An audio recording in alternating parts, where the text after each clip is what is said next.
All right, let's talk about budgeting. Budgeting is one of those things kind of like scrubbing toilets. This is very not fun. It's something that nobody really wants to do, nobody really wants to talk about doing, but unless you're in the upper crust of the richest of the rich part of society, all of us kind of just have to do it at some point, right? Well, sort of. I talk a lot about tracking your spending, managing your finances, learning to save and invest, and to spend responsibly, but budgeting doesn't necessarily have to be what we've all come to know it to be. Oh, I have 3 kids and no money. Why can't I have no kids and 3 money? I think there are a lot of people who get really overwhelmed just by the idea of budgeting, just by the idea of having to scrutinize every dollar and assign every dollar to a certain category and keep specific track of every category and every purchase. And yeah, it can be overwhelming. Not only can it be overwhelming and feel like a total chore, but I think that budgeting in this way can actually be really detrimental to your spending and your savings. I think it can actually cause you to spend a lot more money than you otherwise need to. What's all gone? The money in your account. It didn't do too well. It's gone. What do you mean? I have $100. Not anymore, you don't. Poof. And so while I do track my spending retroactively so I can look back at the end of the month and see where I spent a little bit more than I should have, or maybe where I could have spent a little bit more than I did, I don't actually follow a strict budget. And in fact, what I follow, I call the anti-budget. It's the complete opposite. And it's something that allows me to save way more money than I otherwise would following a set budget. And it's far less stressful, far less complicated, far less limiting, and most importantly, far less work than following an actual traditional budget. When you do a budget, it's a whip and a chair. You're the lion tamer. So let's talk about the anti-budget. Let's talk about how it compares to a traditional budget and how it can allow you to save more while actually giving you more freedom on how you choose to spend your money. But first, I want to take a quick moment to thank the sponsor of today's video, Surfshark VPN. Surfshark is an app and browser extension that securely encrypts your computer's data while you use the internet. That way you can be sure that you're safe from hackers and security issues while using public Wi-Fi, like in a coffee shop or hotel. But that's just scratching the surface. Using a VPN like Surfshark allows you to virtually change your location to pretty much anywhere in the world, so you can access content that is geo-blocked and unavailable in your area. For example, if I try to log on to Comedy Central to watch the latest episode of South Park, I'll get this error message because I'm in Canada and I'm blocked out. Son of a bitch! We're in Canada! We're in Canada! But with Surfshark, I can easily change my computer's virtual location to anywhere I want, in this case the US, to unlock the content I want to watch. Surfshark also offers a whole host of other products like Surfshark Alert to keep you in the loop about any data breaches you may have been exposed to. If you'd like to give Surfshark a try, you can click the link in the description box below and use the code ACCORDING to get 83% off plus 3 extra months for free. There's a 30-day money-back guarantee, so you have literally nothing to lose. Just click the link below to get started. Alright, let's jump over to the pooter and I'm going to show you exactly how to do this. Okay, so what we have here is a typical old-fashioned standard budget. I'm going to plug in some example numbers here, some pretty average numbers. These are not necessarily my numbers, but some basic numbers here just to show you how this works and what the problem is with it. So for the sake of our example, we're going to start with a $4,000 a month net income. So net refers to the take-home pay after taxes and all deductions. You're bringing home $4,000 a month in this example.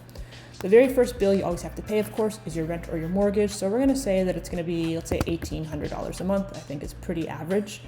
Utilities, we're going to put at $300 a month. Insurance, let's say for your home and your car insurance together, maybe $200 a month. Phone and internet is probably another $200 a month. For gas, let's say $250. Groceries and toiletries, we're going to say $400. Entertainment, let's say $200. Eating out, another $200. Your pets, so food, medications, whatever, $200. And let's say $100 of discretionary spending.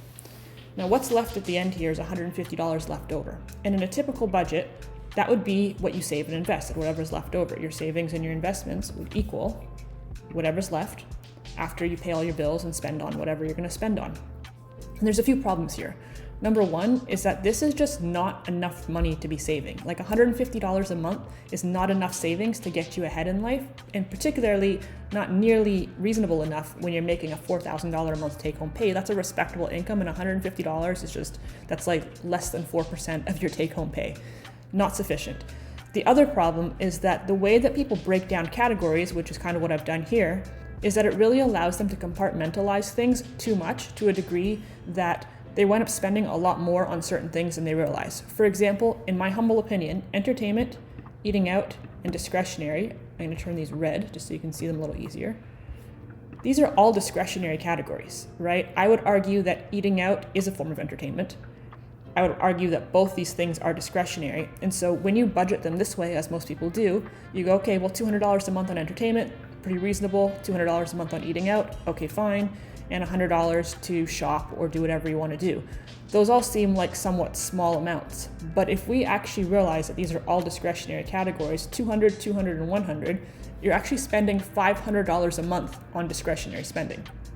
That is more than you are saving and investing, and in fact, it is more than you're spending on any other single category other than your actual rent, which truthfully is crazy, but this is what people do. In fact, I've even seen people take it a step further and break down eating out as one category and then coffee as a secondary category, which is still just eating out. But you can break it down as $50 to this and $100 to this and $200 to this, without realizing that those are all really just one discretionary category. So this style of budgeting really causes you to spend more money than you otherwise need to.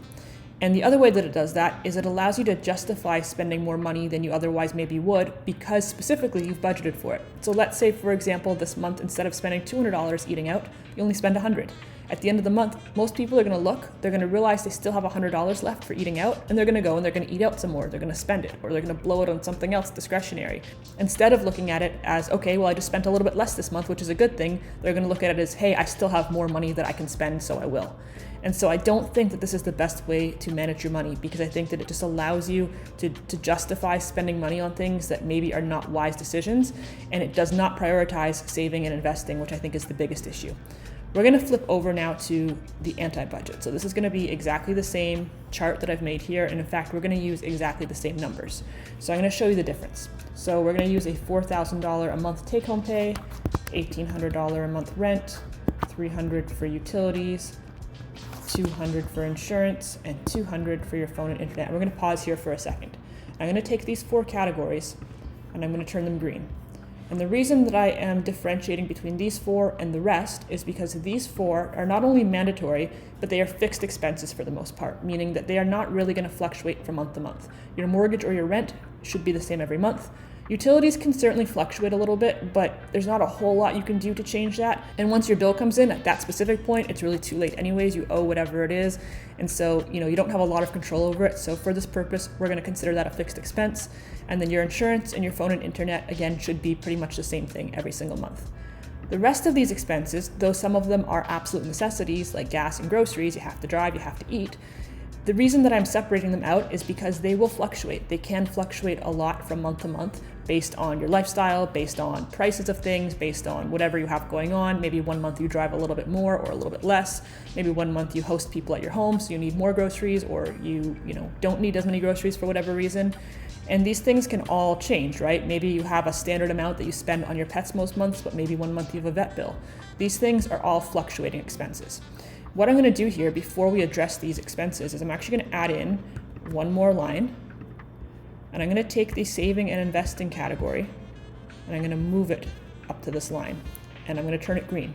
Because on an anti-budget, your savings is a fixed expense. So you pay all the things you have no choice but to pay that are going to be the same every month, and then you pay yourself by saving money, by setting aside a set amount of money for your savings and your investments that you do not touch, and only then do you spend money on everything else.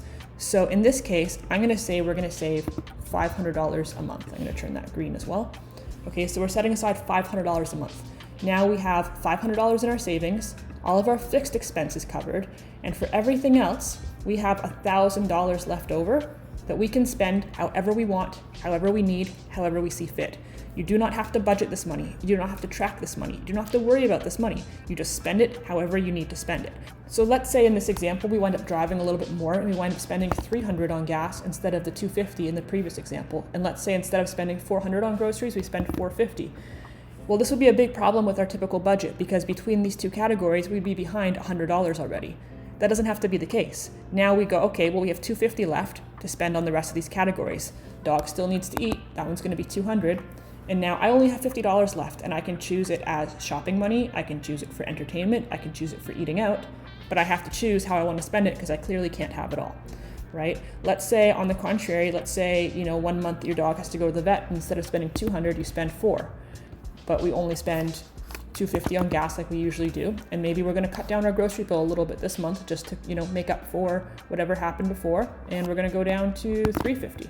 And now we don't have any money this month for discretionary spending, but that's okay because our dog had to go to the vet, and that's what we had to do. Maybe we go back to $400 here. Maybe the dog doesn't need to go to the vet this month, and maybe we want to spend $200 on eating out. So we spent $200 on eating out. Well, guess what? We're going to have to shave $50 off the grocery bill, right? It teaches you balance, and it teaches you to be able to prioritize things. And I think that that's really important. More specifically, though, is that instead of having only $150 for your savings, in this case, we're saving $500. That's more than 3 times as much. And then you can spend the rest of the money however you want. Not only does this method give you more flexibility and is it less work because you don't have to write down every single thing, but I think it really teaches you to prioritize your spending on the things that you need, because you can't avoid driving, you can't avoid eating, but you have to learn that everything has a balance. So maybe if you have a bigger expenditure one month, you learn to cut that money out of the categories where you can cut it out, rather than just deciding that you are entitled to spending X amount on whatever entertainment or eating out because you've budgeted for it. Okay, 2 other things that I think are really important here to understand. First one is debt. Like I said, there's a little bit of nuance needed here. So if you have any sort of debt, whatever it may be, student loans, car payments, credit card, line of credit, whatever it is, at the very, very minimum, you have to make those minimum monthly payments. You don't have a choice, right? But if you have high interest debt, there's going to be a lot of times where it actually doesn't make any sense for you to be saving or investing while maintaining those debts, while still having those debts open. And I'll tell you why. First of all, everybody needs an emergency fund. So you should, at minimum, be saving up enough money to cover 3 months worth of emergencies, meaning that 3 months of your absolute bare bones expenses, your rent payment, your gas in your car, keeping the lights on, keeping some food in your fridge, bare minimum 3 months worth you need to have set aside in a high interest savings account, and you do not touch that money ever unless all hell breaks loose. So if you lose your job, if you get injured and you can't work, if there's some sort of a natural disaster, if something catastrophic happens and you need to dip into that to keep yourself and your family alive, you do it. Otherwise, you never ever touch that money. But once that emergency fund is funded and stocked away, it doesn't make a lot of sense for you to be saving and investing your money, earning 5 to 10% returns every year if you are paying, for example, 20 to 30% interest on a credit card. Even if your investments do really well and you earn 10% every year, if you're paying 20% interest on a credit card, you're still behind by 10%. So until you get your high interest debts paid off, and I would personally quantify high interest as anything over about 5 to 6% interest. Below that, you're better off just leaving it alone. If you have a mortgage at 3%, just leave it alone. You're gonna make more than that on your investment. It doesn't make any sense to pay it off early, but anything more than 5, 6, especially 7%, you really should prioritize paying down that debt before you worry about saving and investing. All right, that's number 1. So here's number 2. Number 2 is, let's say, as in this example, you make a take-home income of $4,000 a month. And let's say 1 month, for one reason or another, you have some extra money. Maybe you get a raise, maybe you pick up an extra shift or 2, maybe you pick up a side hustle, maybe you just even sold something around your house, you sold something on Craigslist and you have a little extra money. That money should go to your savings and your investment category. It should not go to discretionary. I think a lot of times people look at, oh, I got a raise, or oh, I got an extra shift, or oh, I got money from this or that. And they look at it as free money that they can just spend frivolously on anything that they want. Oh God, it's so unnecessary. And I mean, it's your life and it's your choice, but if you didn't have this money yesterday, your best bet is always to live today as though you still don't have it. Put it aside, save it, invest it. Unless, again, there's some sort of an emergency, every dollar is equal. If it's a dollar that came from your job, or it's a dollar that came because you found it on the sidewalk, it's still a dollar. It still has the same value and it can still do the same thing. So I'd never really understood the idea of, oh, well, this money, because it came from this source or that source, it's okay to just blow it. But this money, I have to treat this other way. It's all equal. If you make more money 1 month, don't look at it as a bonus to go spending. Look at it as a bonus to be able to bulk up your savings, bulk up your investments, pay down your debts, that kind of thing. If you can condition yourself to understand that every dollar is exactly the same, and more specifically to prioritize your savings as the number 1 most important bill you pay every single month, it's a bill that you're paying to yourself, you should be happy and excited to pay it, it will change your life. It will change your financial future. It will make the difference between you being able to have a dignified retirement and not.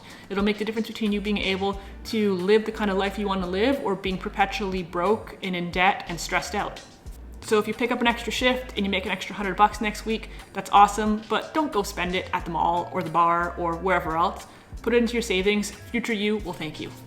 So my hope is that if you're somebody who loathes budgeting, if you find it really difficult to stay on track and manage your finances, maybe the anti-budget will be a good option for you. Like I said, I really believe that it's not only better and easier and helps you to save more money, but that at the same time it actually teaches you to manage your finances, which is so important. I'm really curious to know what your history is with budgeting, if you're somebody who sticks to a strict budget, if you've tried the anti-budget, if you're somebody who kind of just YOLOs it and spends all their money and crosses their fingers and hopes for the best. Leave me a comment down below and let me know what your experiences are and what you have found works for you and what maybe doesn't work for you as well. If you enjoyed this video at all, if you found it helpful, educational, or even just entertaining, please go ahead and hit that like button. Believe it or not, it really does make a difference and really does help out the channel. Feel free to subscribe as well if you haven't done so yet. You can follow me on Instagram at according_to_Nicole. If you'd like to support this channel and the work that I'm doing here, you can do so by hitting the join button down below and joining Levi's fan club. Other than that, thank you guys so much for watching as always. I really do appreciate it. Take care, and I will see you next week.